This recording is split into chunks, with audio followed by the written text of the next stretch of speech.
2024年嘅聖誕假我又去咗機場啦，咁今次呢，就係去韓國去度過我嘅聖誕節。臨上機之前呢，我仲去咗 Intervals 嗰度去食咗個 brunch。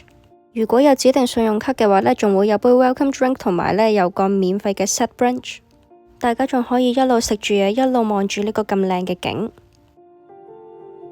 由於我哋今次去嘅第一站呢係濟州，而仁川機場嗰度呢就唔係話有好多班機係可以直接飛去濟州嘅，咁所以呢，去到仁川機場之後呢，我哋要再去金浦機場。其中一個快捷方便嘅方法呢，就係搭機場快線啦。嚟到韓國食嘅第一樣嘢呢，就係呢個甜品啦，咁有睇黑白大廚嘅呢，都應該會認得佢。呢個就係冠軍拿波里美味黑手黨同喺節目入面嘅便利店聯成嘅甜品啦。呢個開心果士多啤梨甜品杯呢，咁就面頭都有一啲嘅開心果碎，同埋呢係有士多啤梨，仲有啲嘅士多啤梨果醬，周圍有開心果嘅鏈包圍住，咁底下仲有啲脆脆。自己食落呢，就覺得其實係好味嘅，咁不過呢，再食到落去底層嘅時候呢，就覺得有啲滯，咁好彩呢，都有翻啲酸酸地嘅士多啤梨醬呢去中和翻。唞咗一陣之後呢，又要再上機啦。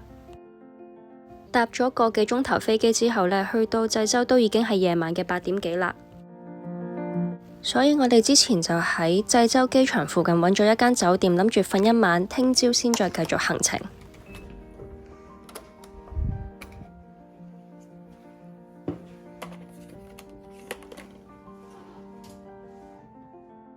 間房嘅空間都幾闊落，擺2大個篋完全冇問題。個廁所都幾新淨，但係沖涼嘅地方呢係冇一個地台仔嘅，咁所以呢，沖完涼之後呢，好容易整到成個廁所都濕晒。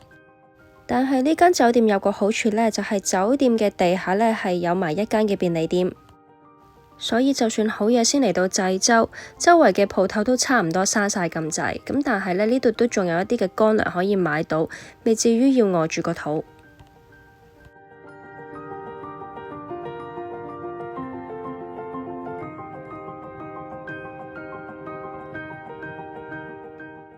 而就算係有啲乜嘢嘅日常用品大漏咗呢度都可以買到。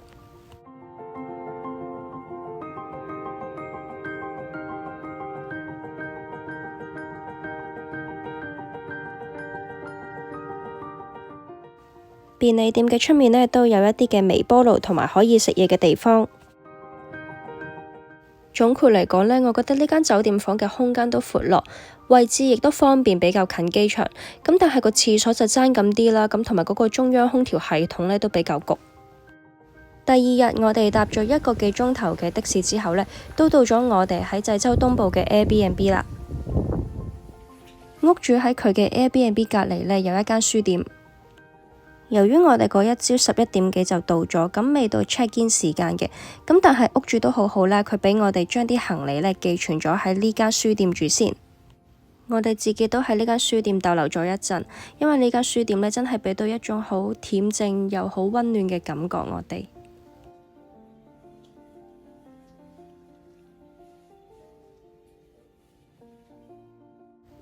休息咗一陣之後呢，我哋都搭巴士去到成山港碼頭，準備搭船去牛島啦。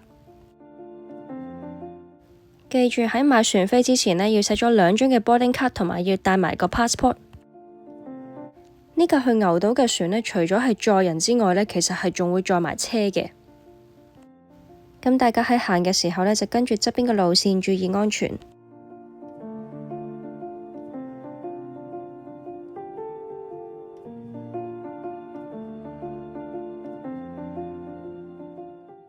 入到船，大家都係就咁坐喺度嘅啫。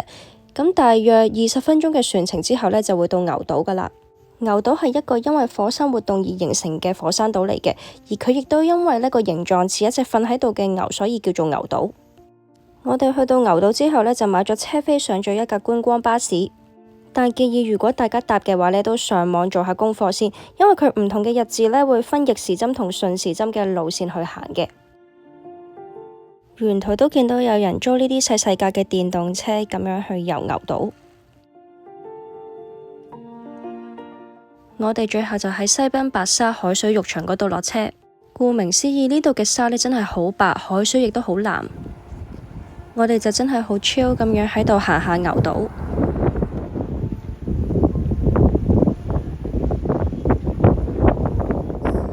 然後就揾咗一間鋪頭呢，就食下少少嘢醫肚。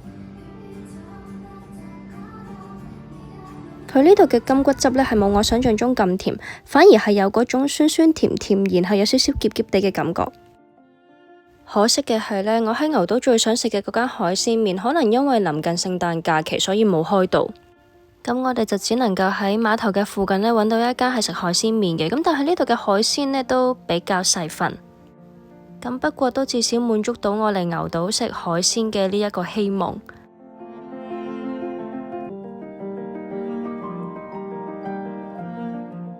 喺牛島行咗大約幾個鐘頭之後呢，我哋都搭5點鐘嗰班尾班船離開啦。喺牛島返返去 Airbnb 附近嘅時候，個天都已經黑晒啦。附近都唔係話有好多餐廳開咗，咁但係都好彩呢，俾我哋揾到一間係食麵嘅餐廳。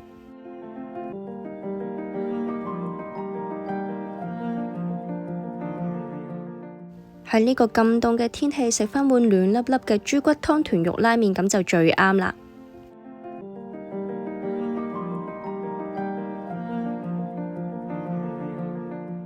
麵入面都有唔少嘅豚肉，同埋我覺得啲豚肉呢都切得厚薄適中。同埋喺晏晝食完嗰個比較濃味嘅海鮮麵之後呢，我覺得呢一個嘅豬骨湯呢，清清地，唔係太鹹，都幾好。嚟到喺濟州嘅第二個朝頭早啦，今次我哋揀嘅 Airbnb 呢，就係特登揀一間可以就咁望出去就會見到成山日出風嘅 Airbnb， 所以朝頭早嘅時候呢，都特登校咗鬧鐘，希望可以睇到個日出。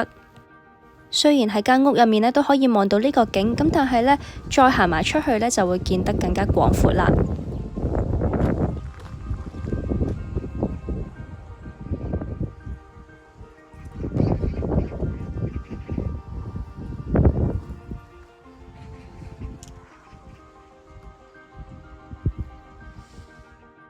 呢間 Airbnb 嘅屋主好好啊，佢係會包埋一個免費早餐，咁大約朝早9點鐘就差唔多去食早餐啦。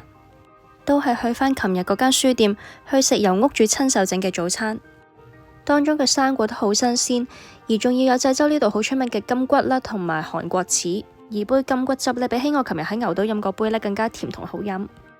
個牛角包都好足料，有番茄，有 double cheese， 有火腿，又有生菜，仲有蛋。check out 咗之後呢，我哋就去返濟州機場嗰邊啦。我哋去寄存咗行李先，因為呢喺搭飛機去首爾之前呢，我哋仲想去行多陣。然後我哋就搭巴士去東門市場揾嘢食啦。一入到去，沿途都會見到唔少嘅燒烤食物。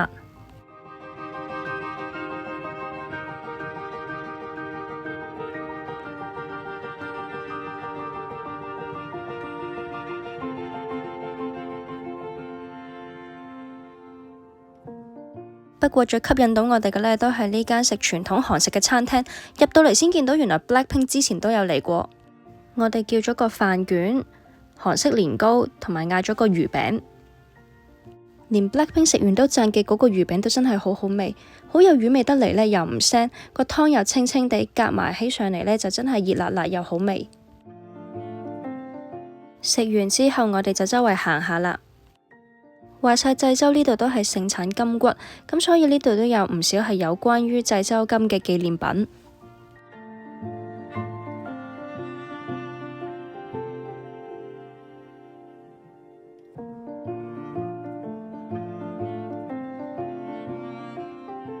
行下就終於揾到東門市場呢度好出名嘅金骨麻薯啦。其實東門市場呢度都有好幾間鋪頭係有買到金骨麻薯，咁但係如果行到去啲巷仔入面嘅話呢，嗰啲嘅金骨麻薯就會相對上平啲啦。呢個金骨麻薯食落去嘅口感都幾特別，出面呢就煙煙韌韌，而入面嘅金呢就好多汁，個紅豆嘅甜呢亦都可以中和到嗰啲金嘅酸。除咗好推介嘅金骨麻薯之外呢度嘅米通亦都好好食。呢度嘅米通係新鮮整出嚟嘅，所以都特別香口。當中都有唔同嘅口味，有啲就加咗金骨乾，有啲就加咗紫菜。另外呢間雪糕喺東門市場都好出名，但係當日天氣咁凍呢，就冇特別買啦。我哋去完東門市場之後呢，都搭飛機去首爾啦。如果有興趣知道我去過嘅地方嘅資料嘅話呢，都可以睇返資訊欄。咁我哋就首爾再見啦。